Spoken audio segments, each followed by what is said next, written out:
Are you feeling stuck in the constant hustle and bustle of hunting down off-market real estate deals? There is a hidden world of opportunity where the deals are bigger, the profits are juicier, and there's far less competition. In fact, it's almost non-existent. And what I'm talking about is the world of land development opportunities. So in this video, we're going to go over the best practices on how to locate the best and biggest off-market opportunities for development potential. Check it out.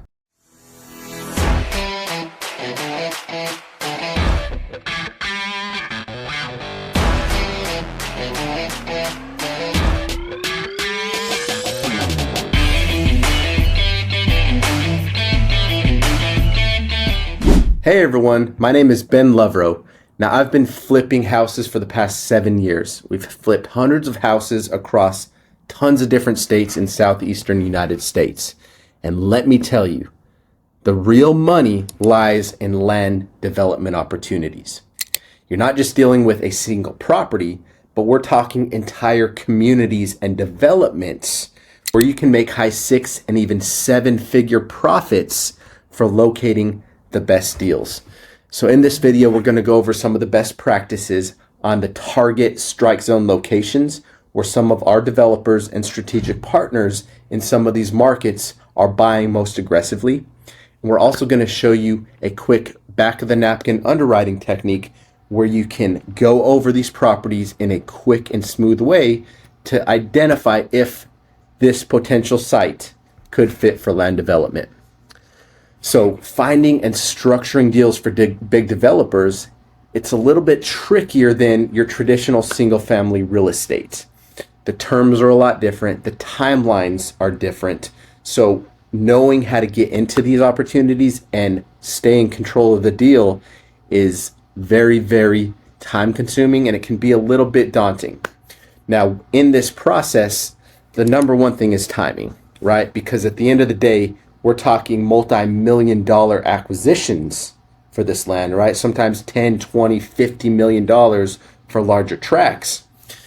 The developer has to be able to control the timeline, right? So 9 to 12 month due diligence process is very standard.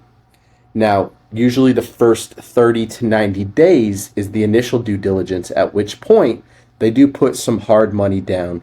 And then the next stages in getting the land entitled and getting the proper permitting from the county is what they're waiting for to truly get their site ready to go. Because at the end of the day, what a developer is buying is an engineering plan with a certain number of sites, home sites approved by the county, where they can get that approval to go ahead and start developing vertically. We're going to unveil some of those secrets, some of the exit strategies, and how we're structuring these opportunities with our partners, primarily in South Carolina and Georgia, right? So I'll go over and share some of the buy boxes towards the end of the video. So make sure you stay till the end. And that way we can show you where the hot spots are, where development is ripe, and where the money is flowing. Now, here's a couple ways that you can really lean in and find opportunities. Number one is networking. Get out inside of your community, rub shoulders, shake hands with some of the movers and shakers who are in the real estate investment space. Now, single family real estate is one thing, right? You've got niche communities, investors in just about any market across the United States. Well, the land development and the building networks, it's a different sub niche, right? So it's a new set of contacts.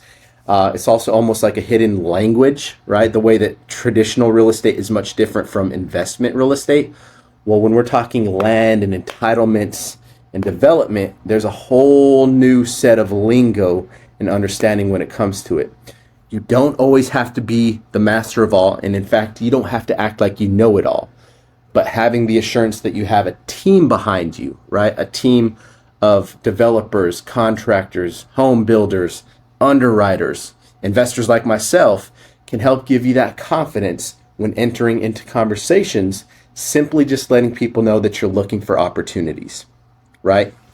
Now, we pull a lot of data, so we'll pull up the target strike zones that we're going after these opportunities, primarily 15 acres and up. Anything less than 15 acres, we can place in front of one of the smaller developers, smaller builders.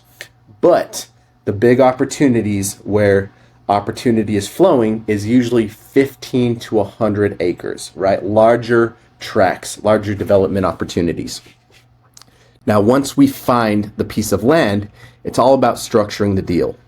Now, a lot of our partners who have worked with us in the past understand not to get it under contract, right? We don't want to get under contract. There's different ways that you can make sure that your lead and relationship is not taken, right?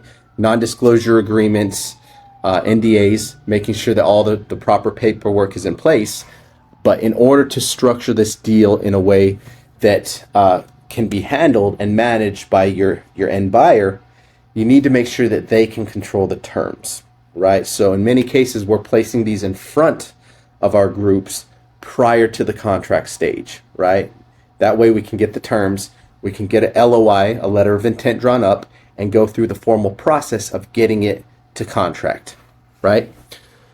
Now, it's again, big developers don't want headaches, right? They want a clear path of progress, clear plans with minimized risk. And the only way that they're going to get that is by going through the entitlement process and making sure that they get the planning and approval from the county.